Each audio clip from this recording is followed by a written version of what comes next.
Assalamualaikum warahmatullahi wabarakatuh. Sahabat Inspirasi, pada sesi ini kita akan berbincang dengan salah seorang mantan atlet dunia dan juga memperoleh medali emas di SEA Games, dan bahkan beliau juga salah seorang atlet di Pelatnas. Sekarang beliau menjabat sebagai pelatih kepala di Pemprov Pencaksilat. Kita akan berdiskusi tentang adanya perubahan aturan di dalam pertandingan cabang olahraga di Pencaksilat, dan pada tahun 2023 ini kita akan melaksanakan prapon, dan kita berharap dengan aturan ini bisa tetap berprestasi atlet kita yang dibina di Pemprov IPSI, Ikatan Pencaksilat Seluruh Indonesia. Bang Asad, ya. Ini gimana Bang dengan perubahan aturan ini Bang? Dengan perubahan aturan yang berlaku untuk 2023 untuk prapon, tentu juga PON nanti, kita perlu banyak jam terbang yang perlu kita lakukan. Karena apa? Adaptasi teknik itu tidak semudah membalikan telapak tangan, perlu ada proses. Yang lama aja mereka udah masih kikuk di lapangan, apalagi yang baru. Ini terjadi kita pas cerita masalah pas saya pegang timnas ke Vietnam. Dengan adanya peraturan baru, kita udah keliling ke tiap provinsi uji coba peraturan baru. Nyatanya pasti SEA Games kita masih kikuk juga. Dia kembali ke 80% kembali ke permainan lama gitu. Jadi adaptasinya sangat-sangat kecil sekali gitu. Apalagi yang sekarang kita tim Rio ini dengan TC yang sekian singkat, 2 bulan. Tapi kita berusaha mengusulkan bahwa 3 bulan biar ada uji coba. Dengan uji coba dengan yang atlet-atlet yang memang udah biasa dia di sana di Pelatnas atau di kejuaraan internasional yang notabene DKI, Jabar dengan Jawa Tengah yang dominan dekat lah di wilayah Jawa. Nah, dengan adanya peraturan baru ini kita coba ada beberapa kali uji coba. Trainnya dulu lah, kalau tryout mungkin keluar Pulau Sumatera, paling dekat adalah tuan rumah Sumut, paling lebih dekat lagi adalah Sumbar. Kita akan evaluasi kekurangan apa yang perlu kita lengkapi dengan teknik baru, dengan peraturan baru, yang sifatnya kalau dulu tidak boleh menarik, sekarang boleh menarik. Contoh kecil, dulu ngebanting plek jatuh sah bagi yang menjatuhkan. Kalau sekarang 2 detik boleh counter attack. Jadi boleh dia menarik. Dan berhasil tarikannya itu jatuhan bagi yang menjatuhkan awal. Sah menjatuhkan bagi yang dijatuhkan. Kalau dulu bila mana yang di bawah menarik, kita dapat teguran. Kalau sekarang bahwa yang di bawah yang sah jatuhannya. Bisa ya? Boleh. Bisa, boleh. Nah, begitu juga boleh isinya mengunci. Bila mana ada kuncian dalam waktu untuk 5 detik, dia tidak bisa membuka atau istilahnya melawan, dia teriak A atau istilahnya reaksi lain menepuk tangan ke lawan atau ke dirinya sendiri, itu dianggap kalah walaupun dia nilainya tinggi. Nah, itu yang paling fenomenal. Ini terjadi di SEA Games Kamboja yang baru ini, ada salah satu kelas D putri yaitu Safira. Itu terjadi dia kunci dengan dengan Vietnam. Itu. Yang ribut-ribut. Ribut itu. Itu salah satu bahwa kuncian itu bisa dilakukan di pertandingan ini. Walaupun kecil sekali kejadian itu, tapi ini sudah terbukti di Kamboja. Berarti di dunia internasional sudah menerapkan aturan ini? Sudah. Walaupun banyak evaluasi karena hasil kemarin Kamboja itu kan belajar dari pas saya pegang tim di Vietnam. Apa sih kekurangan Indonesia bisa hanya 1 emas dapatnya di Vietnam? Ternyata kita evaluasi, ini kekurangannya pelatih-pelatih yang pegang timnas kemarin lah, memperdalam lagi, menguji cobakan lagi lebih dominan ke peraturan baru, dan hasilnya kita bisa 9 emas. Itu sangat signifikan sekali. Pas zaman saya dulu zaman peraturan lama juara dunia SEA Games kita hanya mencapai 8 medali emas, kita juara umum, kecuali Asian Games ya. Asian Games bisa 14 medali emas karena kita tuan rumah. Ini kita dengan peraturan baru bisa 9 medali emas dengan di negara orang lain, berarti kan udah sertifikat hasilnya gitu. Nah, untuk diterapkan di Indonesia Bang, apakah sudah boleh diterapkan atau besok di Prapon mulai diterapkan? Justru di Indonesia kan mulai 2003, Januari 2003, peraturan 2002 udah diberlakukan. Makanya Prapon sekarang udah diberlakukan peraturan yang 2002 sampai ke PON. Itu. Cuma bedanya kelas. Kalau di SEA Games kemarin itu ada kelas under 45 dan solo kreatif. Ternyata saya koordinasi dengan PB, karena saya juga orang salah satu pengurus PB. Itu tidak diberlakukan untuk PON. Hanya sifatnya kemarin di SEA Games bukan eksibisi tapi mendelanya dihitung, tapi diberlakukan ada 3 negara yang yang ikut solo kreatif dan under di 45. Nah, yang ada sampai ribut kan bahwa itu ada intimidasi, itu tidak ada intimidasi. Itu udah dikasih tahu sama tim pelatih bahwa ini loh, yang jelas ini muncul dulu, tapi atlet itu ditelepon sama pengurusnya, ini dia nangis seolah-olah ketakutan diintimidasi, padahal tidak ada. Saya udah cross check dengan pelatih ininya, head coachnya Mas Indro, itu nggak ada aset katanya. Ini udah settingan kita dalam artian udah kesepakatan semua negara. Gitu. Jadi yang ini siapa. Gitu. Udah kesepakatan, cuma kan yang namanya atlet udah siapkan sekian tahun nggak bertanding, kayaknya gelo, orang jawab bilang kecewa. Tapi itulah aturan, itulah kesepakatan gitu. Itu. Berarti di tahun ini tetap memakai aturan lama? Tetap ya? Aturan 2016 tidak dipakai, tetap kembali ke aturan yang tarik menarik yang 2003. Gitu. Makanya kita adaptasi itu yang perlu adanya TC lama, kita alhamdulillah bisa. Kalau di bulan Juni kita istilahnya kemarin aturannya di Solo itu Prapopnas, bukan Prapopnas, Prapon, di kajian Kejurnas 18 Sarpong lolos, kita agak kebingungan, gelembungan. Kenapa? Kapan kita uji cobanya? Sedangkan tim itu baru terbentuk kemarin, itu pun masih baru kita evaluasi. Kan nama-namanya kan belum. Makanya KONI memerlukan minta tes awal. Gimana kita mau tes awal, gimana kita ngasihkan program, sedangkan timnya nggak ada. Kan adanya program, adanya tes tuh bila mana ada tim itu tes awal. Oh, dia kekurangannya apa? Di 60K, di 70K kita naikkannya, baru program akan jalan. Apakah dengan 2 bulan atau 3 bulan ini kita awali dengan persiapan khusus, lanjut ke pertandingan dan rutin utama, apakah sekian persennya untuk persiapan umum? Kan gitu. Karena kita lihat atlet itu apa di daerahnya latihan atau tidak, kan gitu. Kemarin hasil selekda itu banyak yang memang kalau dinaikkan di 60 berat ya? Berat hanya beberapa orang yang latihan memang intensif. Kebetulan yang latihan di PPLP kan, yang latihan di situ, dia intensif, dia bisa di 60. Kalau yang lainnya dia di bawah 60. Apakah itu tantangan yang sangat berat bagi pelatih? Iya, betul. Nah kan gitu. Nah inilah ujian kita. Mudah-mudahan KONI mengabulkan 3 bulan, tidak ada 1 bulan tes berjalan. Kemarin kita mengajukan 3 bulan, KONI inginkan 2 bulan, tapi dengan diundurkannya waktu September, jadi mudah-mudahan KONI bisa mengabulkan 3 bulan. TC, gitu. Jadi kita di situ kita bagi kapan tryoutnya di persiapan khususnya, kapan kita istilahnya di pertandingan utama.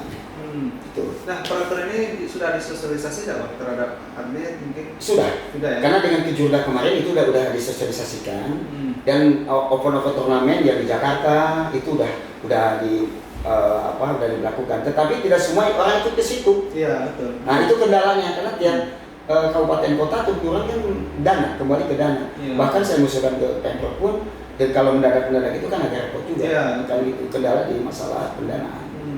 Nah, dengan perubahan peraturan ini Bang, gimana peluang provinsi?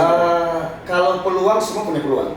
Makanya dengan adanya kita uji coba, kita bisa tahu peluang kelas mana yang bisa kita peluang untuk meraih medali sesuai dengan targetnya KONI kan 1 emas 1 perak di PON. Maunya kita Pemprov dan para pelatih atau pengurus dari mulai prapon lah dikirim. Dalam artian atletnya dikirim dengan dukungan yang sesuai yang kita ajukan dari Pemprov. Apa yang dibutuhkan oleh Pemprov, mudah-mudahan KONI bisa mengabulkan. Walaupun tidak semuanya di 100%, 80% lah kan gitu. Mudah-mudahan tujuan itu bisa tercapai 1 emas 1 perak itu. Karena ada kesulitan nggak atlet untuk menerapkan ini? Kalau kesulitan tuh tidak, kalau istilahnya teknik itu semua bisa menyesuaikan, tetapi aplikasi di lapangan itu yang jadi kendala. Kan kalau sama kawan-kawan kan bisa nih, tapi kalau dengan orang lain kan ada beban di situ. Nah, beban mental itu yang kita naikkan di fase pickingnya 2. Di situ kita biar tahu kan 40% tuh untuk ke mental, teknik dan mental. Tuh tekniknya udah 30%, 40% udah ke mental kan, sisanya ya mentalnya di situ. Di teknik strategi kan di situ nanti kalau di persiapan utama kan mental strategi di 100% itu kan nanti dibagi-bagi kita. Berapa mental, berapa teknik, berapa strategi. Nanti di persiapan utama adalah di mental yang paling besar dan strategi. Strategi kita di mana di sudut gimana atlet itu dengan teknik yang sama semua dan teknik sama mereka meraba juga. Apa strategi apa yang kita lakukan? Apakah bertahan atau counter attack-nya? Apakah memang main lama dulu, teknik lama baru masuk ke peraturan baru? Tergantung kita strateginya dan lawan kita siapa. Kalau kita ngelawan yang atlet yang udah di pelatnas, gimana antisipasinya? Kalau dengan yang sama-sama semua masih meraba semua. Nah itu masih ada keuntungannya dalam waktu 3 bulan mudah-mudahan kita tidak langsung ketemu dengan atlet yang di pelatnas, karena di pelatnas binaan kita juga gitu. Siapa di kelas A atau siapa di B, siapa di C, siapa gitu. Mudah-mudahan di final kita bisa ketemu mereka. Gitu. Nah sebenarnya yang agak mengkhawatirkan Abang dalam penerapan peraturan ini apa Bang? Takutnya nanti dia udah bagus, teknik bagus, tetapi di peraturannya dia kena. Apa yang kekhawatiran Abang? Sebenarnya yang kita khawatirkan adalah kita jam terbang aja. Jam terbang aja. Semua ini pun kita kan ada grup pelatih internasional, begitu juga yang daerah kita masukkan. Kita tidak ada kejurnas, masih kita berusaha, kita tetap prapon. Kalau prapon, kita ketemu dengan orang-orang yang sama-sama meraba, uji coba peraturan baru gitu. Ini lagi diramai, tetapi saya bilang kami udah mengusulkan kemarin KONI Sumatera mengadakan prapon, jadi four wheel. Tapi PB tidak bergeming, saya orang PB, kami ngelobi juga dengan PB. Oke, orang PB kita usahakan, nyatanya pasti KONI pusat orang PB gak datang. Alasannya apa? Dengan perhati mereka, tetap mereka bergeming di kejurnas. Sedangkan 8 besar tuh 4 kali main baru masuk 8 besar. Apa enggak pening? Yang terus sekarang? Iya, enggak yang di yang kejurnas ini. Kalau di prapon kan 2 kali kita udah lolos. Gitu. Karena lawan kita cuma hanya 6. 6 wilayah. 2 kali menang kita udah lolos gitu. Kan gitu. Kalau prapon 4 kali menang baru kita lolos. Karena se-Indonesia. Ya, kan gitu. Itu kendala yang pengeluhan provinsi-provinsi. Ya selain mungkin DKI Jawa Barat yang udah siap, mereka 2 tahun udah TC kan. Pada dasarnya di Sumatera ini kan kayak kita.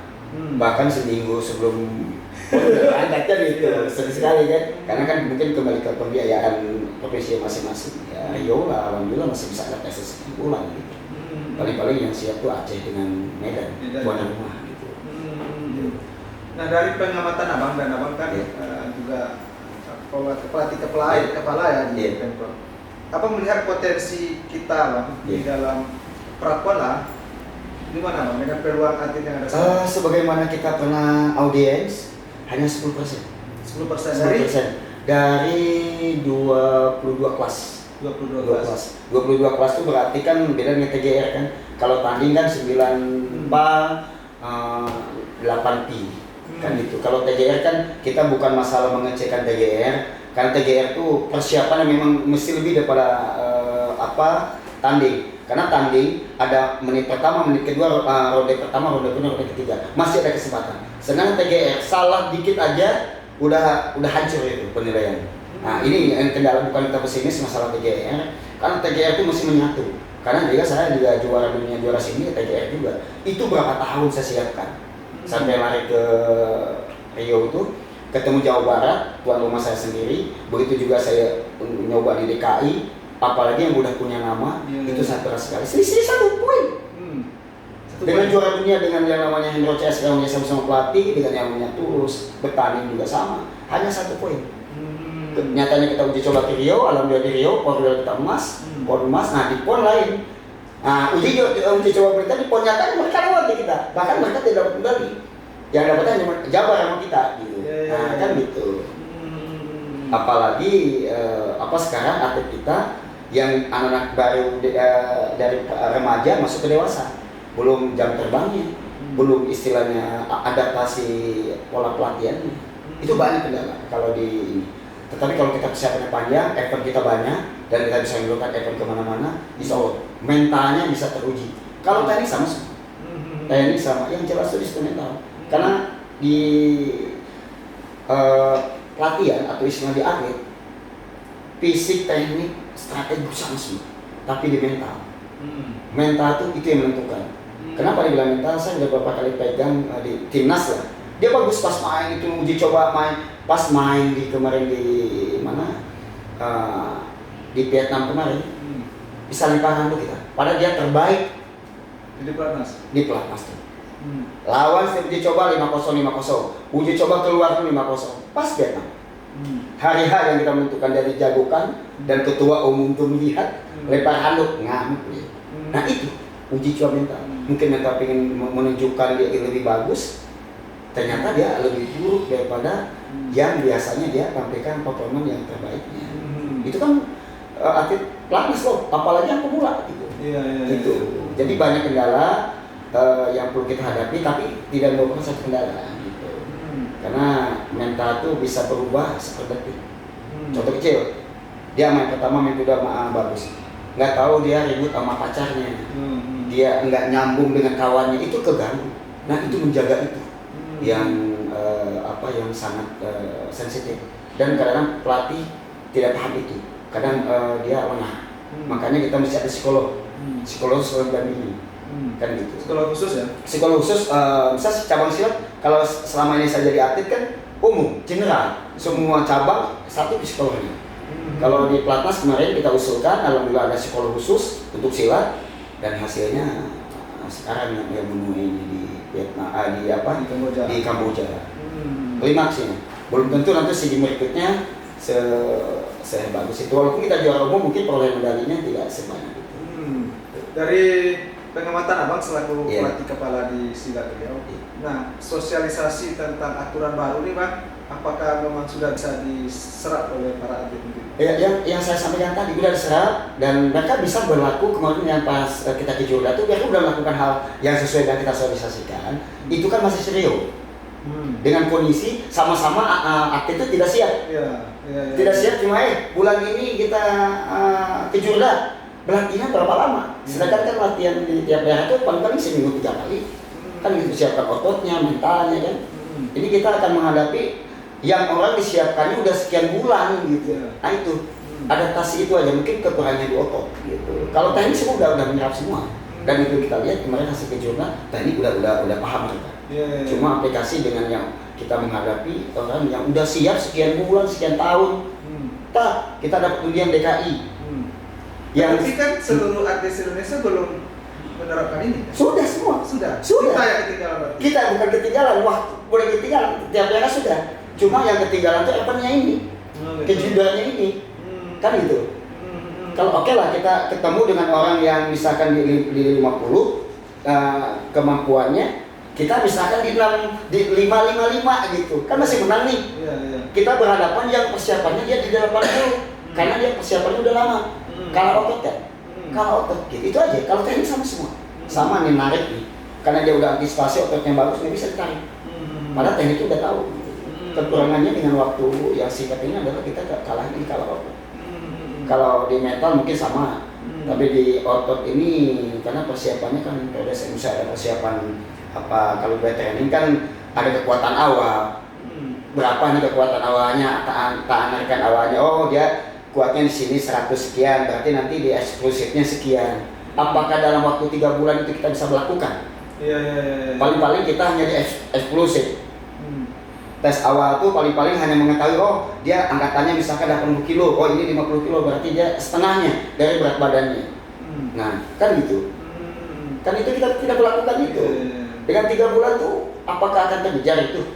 Nah dengan metode apa kita bisa ininya bagus dan antisipasinya gimana supaya ditarik kita tidak jatuh dengan kekuatan otot yang minimal, ya atau tidak maksimal gitu, dengan ketemu dengan orang yang siapan ototnya lebih bagus. Gitu. Nah, bagaimana Bang mensiasati itu Bang dengan kondisi yang kurangnya event, Betul. kemudian betul yang karena itulah yang teknik itu, strategi itu yang saya akan saya terapkan. Kalau sekarang belum kita bicara, karena apa? Belum adanya TC. Kalau udah ada TC dan ada udah coba, ini loh teknik ini yang di Platnas. Contoh lah, saya kan pelatih nih yang tidak pernah latihan. Saya udah coba dengan yang namanya si Hanif, dengan si Iqbal yang dianggapnya the best-nya di Platnas. Coba kamu jatuhin apa? Nyatanya dia bisa menjatuhkan. Dalam kondisi saya jatuhkan pot dan narik. Yang kondisinya saya tidak latihan mulai training gitu. Karena dengan teknik itu, kok Bang bisa jatuh. Oke, sekarang kamu di atas, Abang di bawah. Kok bisa jatuh dengan kondisi dia ototnya udah siap.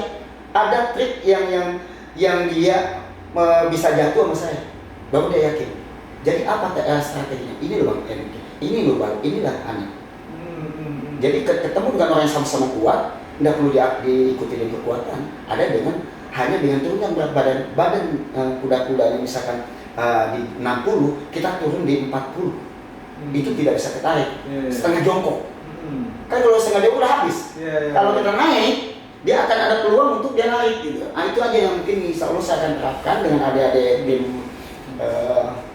Riau ini. Mudah-mudahan dengan itu kita terapkan, kita uji cobakan, mampu nggak bisa nggak dia menerapkan teknik yang selasa uji cobakan di Platnas kemarin.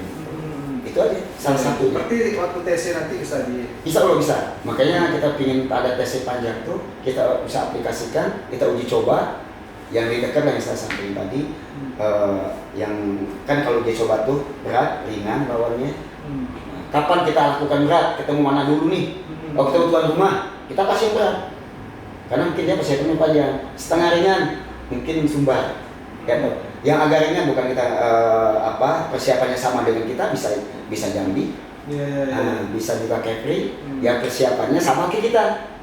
Yang 2 atau 1 bulan kan gitu. Nah, berarti kan kekuatannya ototnya kan sama tuh, bukan mengecilkan mereka, tidak. Karena kita lihat dari hasil berapa lama dia TC, kan kita akan ketahuan persentasenya dia kekuatan ototnya sekian. Karena kita akan kita uji coba dia sini, kekuatan kita bisa di 70, mungkin mereka juga bisa di 70 atau 75, beda-beda dikit lah. Bisa di 80 pun dengan tekniknya atau strateginya begini bisa nggak perlu dilakukan. Makanya evaluasi. Oh ya, berarti nanti di plafon ini bisa kita pegang segini. Gitu. Tapi optimis ya? Saya optimis. Pelatih semua kita optimis. Apapun yang terjadi, karena di depan mata kita istilah makannya tidak suka, kita makan roti dikasih singkong, ya udah kita makan apa adanya. Tetapi ini jadi satu gangguan gitu. Kan gitu. Kalau lidah itu kan lidah kita masih nasional, begitu juga kita sebagai pelatih masih nasional. Jangan gara-gara sekian bulan jadikan satu alasan. Bahkan persiapannya sedikit, tidak ada alasan sebetulnya. Walaupun di ilmu kepelatihan itu tidak ada. Saya pernah diskusi dengan dokternya siapa? Yang anaknya Pramudia sebab lupa. Dokter Tris, dia pun geleng gitu. Iya, kalau secara teknis ini tidak, karena di 3 bulan tuh kalau kecuali tes berjalan, kalau tes berjalan baru ada evaluasi. Kekuatan ototnya sekian, VO2 max-nya sekian, kan gitu. Kita tes 3 bulan atau 2 bulan tuh disitulah tes awal, persiapan awal, umum, khusus, pertanyaan yang utama. Kita membagi itu.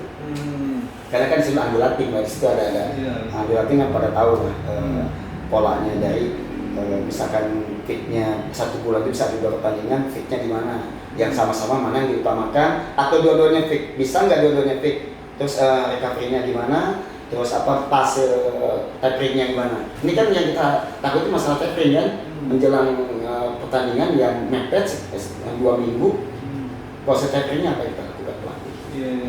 Karena di situ yang menentukan.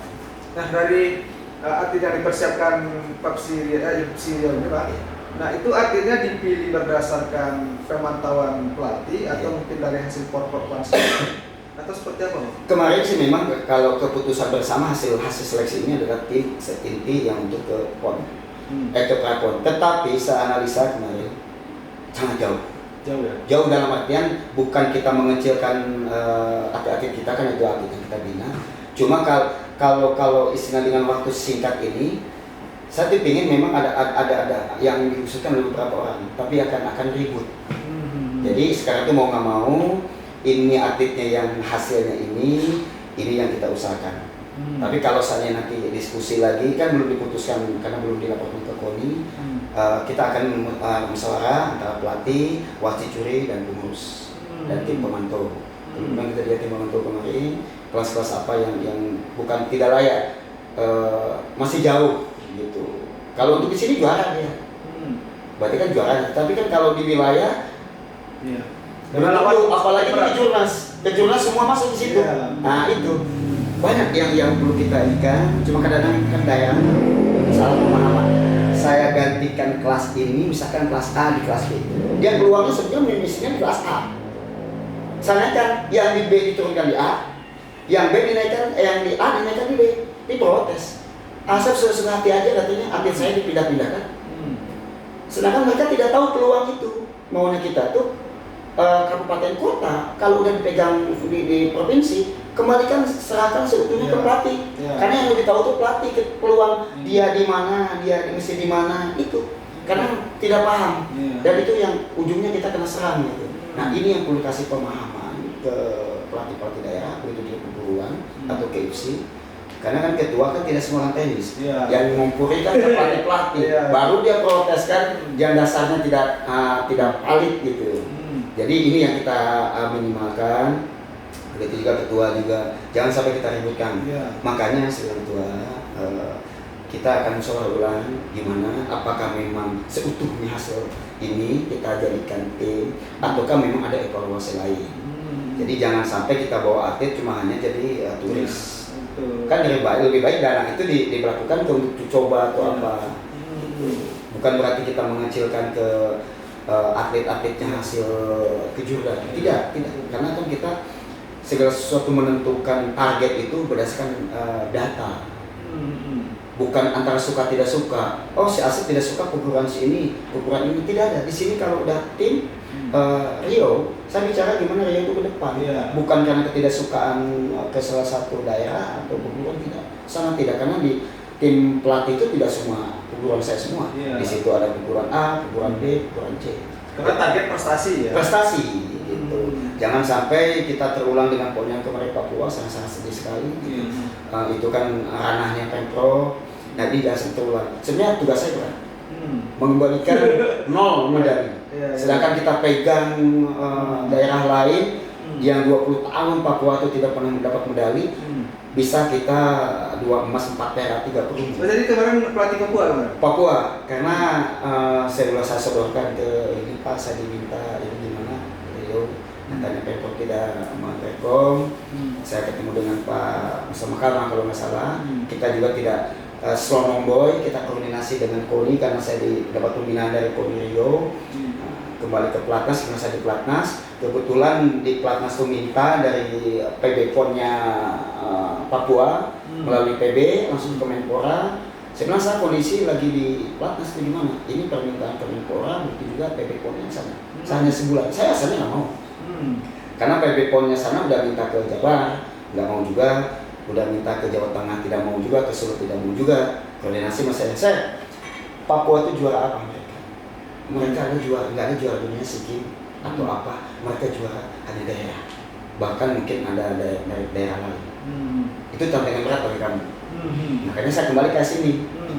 Dalam 1 bulan, gimana? Saya sanggup, karena ini perintah, saya lakukan. Saya buktikan apa yang jadi kekhawatiran kawan-kawan yang tidak mau pegang tim ini. Dengan 1 bulan kita buktikan. Karena mereka persiapannya udah lama.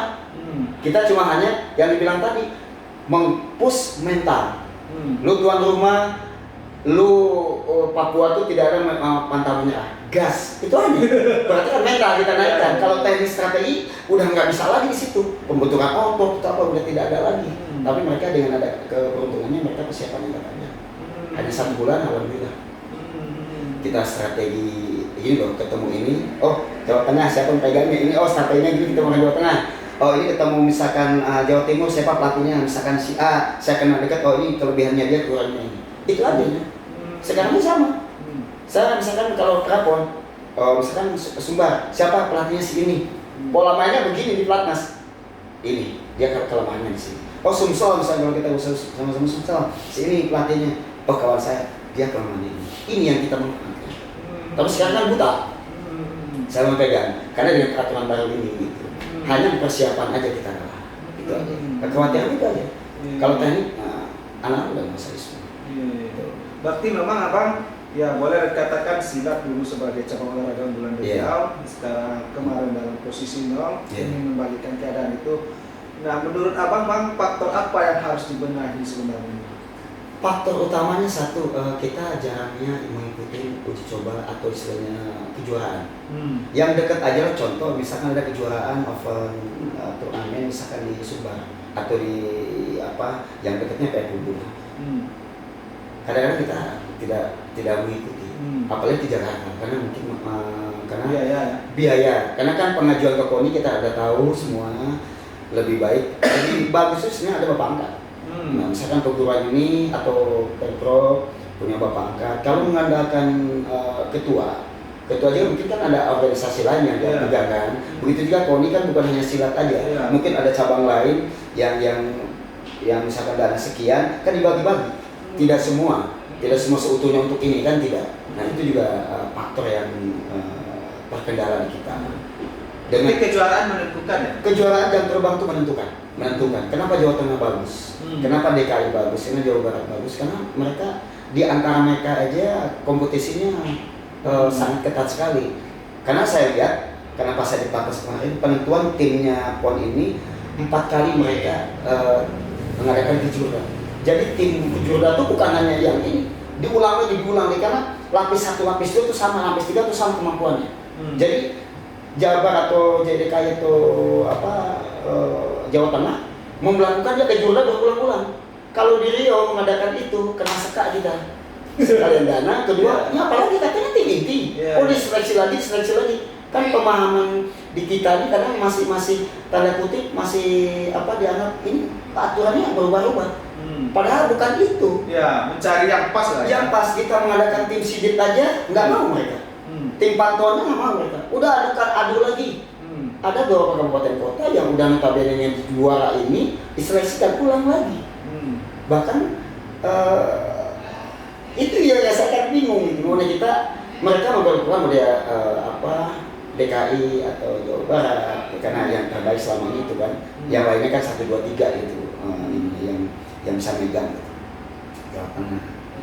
Ada tim yang dipantau. Ini ada selekda nanti ketemu sama ini. Diulang lagi ketemu lagi. Kalau memang yang tim sindet atau tim pantauan kita kalah, berarti ini lebih bagus gitu. Kan itu terbuka, bukan suka atau tidak suka. Dan seleksinya terbuka gitu. Semua perguruan, semua klub bisa melihat di situ. Dan ada wasit jurinya, bukan penentuan pelatih. Kita bicara di sini bukan lagi tes fisik lagi, udah ke teknis gitu. Kita akan melakukan itu, kita belum siap. Kita coba tuh akan tetap ada banyak kendala. Memang sih kalau kita berani, siap nggak? Tapi kalau saya pelatih ya siap. Dan itu yang saya inginkan. Mungkin kemarin dia bertanding, mungkin ada lelah, mungkin ada masalah, bisa kalah. Kan ada juga yang kalah karena dia nggak makan, mungkin ada masalah. Dengan anak yang baru muncul, yang diuntungkan kemenangannya. Apakah itu yang kita akan berangkatkan? Yang sedangkan dia baru ini tanding gitu. Sedangkan yang ini udah kemana-mana dan udah juara juga. Nah ini bahan pertimbangan bagi pengurus. Harusnya tidak leluasa lah ya pelatih untuk menciptakan hal ini tidak leluasa. Betul, makanya tidak dikasih kewenangan penuh. Karena apa? Kita ada menimbang dan mengingat gitu. Nanti kalau kita melakukan ini akan heboh. Nanti ketua yang akan kena serangan.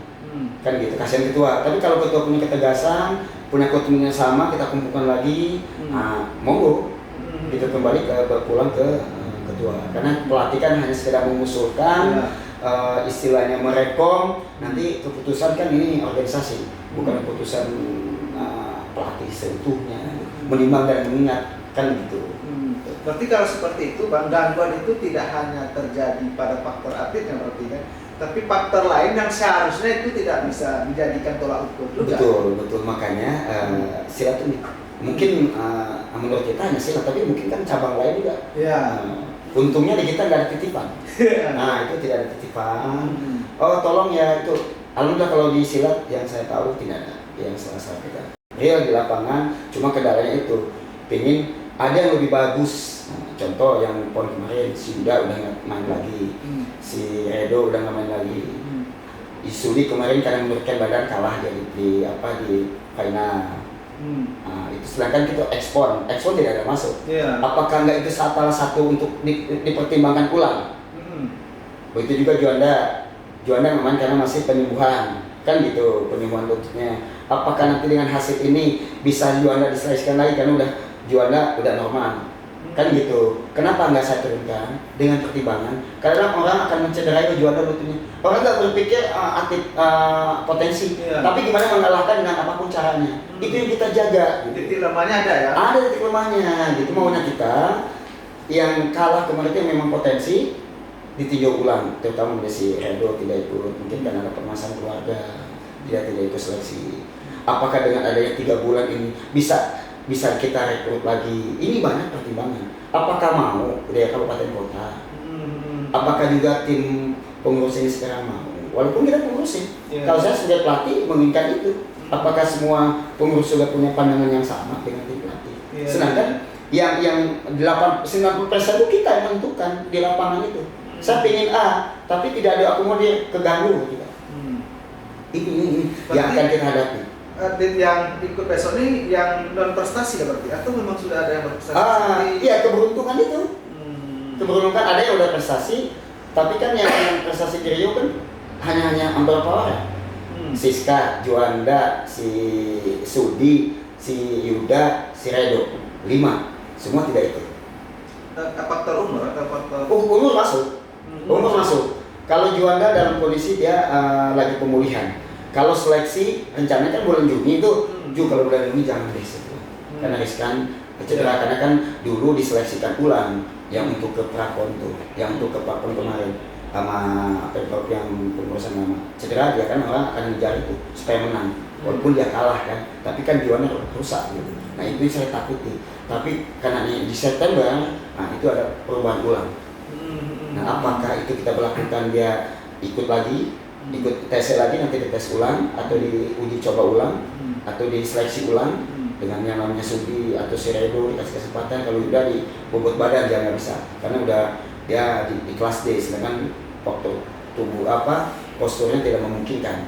Kalau Sudi, Juanda, si Yuda, si Redo masih bisa gitu. Kalau Siska kita ada kelas open, bisa menurunkan 20 kilo kan tidak mungkin. Mungkin kejuaraan dunia insya Allah dia bisa dipanggil karena kan di kejuaraan ini ada kelas open. Gitu. Dari pengamatan Bang? Potensi baru ada nggak Bang? Juara-juara mungkin? Potensi baru ada beberapa orang yang mantan bertalent juga ada non-bertalent juga yang mungkin atlet transparan dari daerah lain. Kan boleh aja, yang jelas mutasinya benar, administrasinya sah, karena saya juga salah satu tim keabsahan. Selagi KTP-nya Rio, ya udah berapa lama tidak ada masalah dan tidak ada komplain. Dia pindah? Ada beberapa orang yang dari pindahan mungkin dari mana. Kita juga kalau di situ kan udah nggak ketahuan dari mana pindahnya. Ada juga ada beberapa orang tidak ada. Gitu. Turun bulan kita mau gimana Bang? Gini sekarang yang saya bilang, kalau kita ada uji coba, baru kita bisa unggul. Kalau sekarang kan masih tergambar gitu. Karena yang diunggulkan kita tidak masuk ke situ yang 5 orang ini, kan gitu. Yang udah jam terbangnya tinggi kan gitu. Kalau yang lain kan baru semua. Kan belum ada yang juara lagi ya. Yang kompetnya nggak ada yang juara. Yang juara internasional itu kan cuma yang 5 ini. Gitu. Berarti dari 10% dari 22 orang atlet yang jadi target itu berarti sekitar 2 orang ya? 2 orang kalau 10%. Tapi kan TGR belum kita itu. Prediksi yang lolos PON tuh kalau kemarin saya mintakan 5 orang atau 10. Mudah-mudahan kan kita sebagai pelatih target yang tidak medali jadi medali, yang perak yang perlu jadi perak, yang perak jadi emas, yang emas bisa emas. Kan itu tugas kita. Ini kan prediksi kan kadang bisa meleset, bisa melampaui gitu. Mudah-mudahan tidak meleset. Minimal sesuai dengan target 10 mudah-mudahan itu gitu. Gitu. Karena optimis ya, tradisi medali itu bisa insya Allah kalau dengan persiapan yang agak panjang ini insya Allah. Dengan adanya uji coba minimal 2 kali lah. Itu insya Allah. Dengan catatan tidak ada faktor orang faktor intervensi ke Pemprov. Seutuhnya dipasrahkan sama kabupaten kota atau keguruan. Ini atlet PON mau diapain? Mau diganti, mau tidak diperangkatkan, siap nggak mereka? Cuma itu yang kemarin pas tadi meeting saya tidak ikut. Ini yang lupa disampaikan sama kawan-kawan pelatih pas saat tadi meeting sebelum juga. Ini lupa saya. Karena saya saat itu tidak bisa. Bulan istri saya kemarin itu begini kan, sakit. Jadi nggak bisa ikut meeting gitu. Itu aja. Tapi pengalaman abang bang, kan pelatih pelatnas. Iya. Abang mantan atlet juga ya? Mantan atlet juga ya. Pernah. Iya. Yang namanya di pelatnas kita 7 tahun itu kan bukan sebentar. Pengalaman karena kita usia kan, karena usianya udah lewat di 35 ya kita udah nggak bisa pelatnasnya nggak diganti. Dalam 7 tahun itu selain kita jadi atlet, begitu juga kita jadi pelatih udah berapa kali event, Belgia Open, yang multi eventnya, Belanda Open, Paris Open, begitu juga Korea Open, di Jepang juga kita dengan bawa atlet yang jelas multi eventnya adalah SEA Games Filipina, begitu juga Vietnam. Dengan modal itu kita di pelatnas, kita sharing dengan kawan-kawan pelatih, dengan senior pelatih juga. Pelatihan apa, metode apa yang waktu singkat atlet itu bisa dinaikkan performanya. Kan gitu. Apalagi yang kita pegang kemarin itu atlet yang remaja. Karena yang atlet yang dewasa, yang profesionalnya persiapan PON Papua. Jadi yang kita ambil adalah mantan Popnas. Tapi inilah yang 90%, 80% hasil Popnas, hasil remaja yang ada di SEA Games Kamboja. Jadi di Vietnam uji coba atlet remaja yang dari remaja ke dewasa hasil Popnas, alhamdulillah hasilnya sekarang kayak gini. Di Kamboja baru Vigo permannya ada ketemu. Itu 80% remaja semua.